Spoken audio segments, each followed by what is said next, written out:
What's up, Guide and Bolt fans? This is Nick, and today we are looking at a Craftsman weed eater. So I just picked this bad boy up at a garage sale and got it for free. I pick these things up all the time. Usually I'll pay anywhere from a couple of bucks to most of the time free because they're in non-working condition. And almost, I'd say 9 times out of 10, what the issue is the carburetor. This little guy right here just either needs to be have a good cleaning or replaced. Most of the time, just a cleaning gets him running. But this one's actually got something different going on with it. So I was going to try to fire it up and just see if it did anything when I got it. I put a little bit of gas, and you can see I gave it about a half a tank there. It's 40-to-1 mixed gas.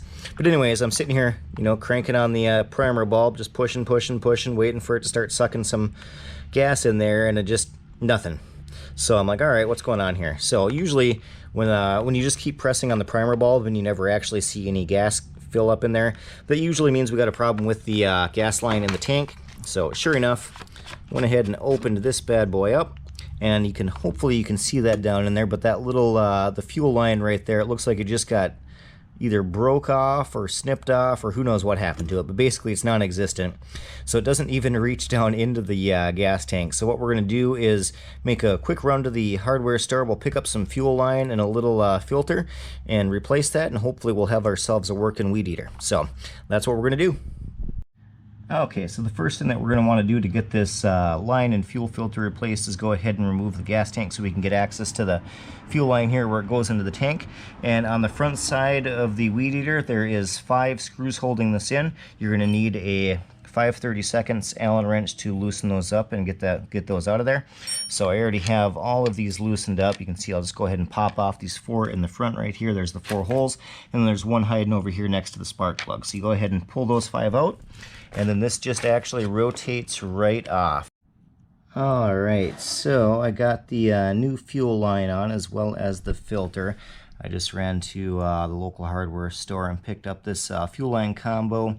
I already had a roll of the 3/32 stuff. Of course, I needed the smaller size, so this came with the 1/16 as well as the 3/32. So the 1/16 inside diameter, 1/8 outside diameter is the one I used. I'll probably end up having to shorten it up because you can see it's kind of long right there, but it did go on the end of the carburetor as well as into the filter, so that's what I needed.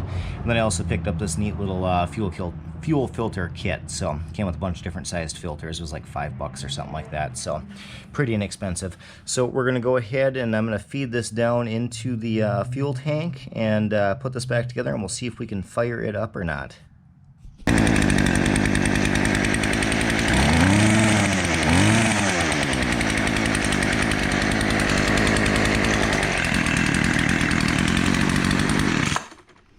Well, there you go, all back together and it's running. Looks like it need to tighten up the top of it here a little bit. It was shaking around a little bit, but at least she is running. Should be able to fasten this up and make a quick flip on it. Thanks for watching, and we'll catch you in the next one.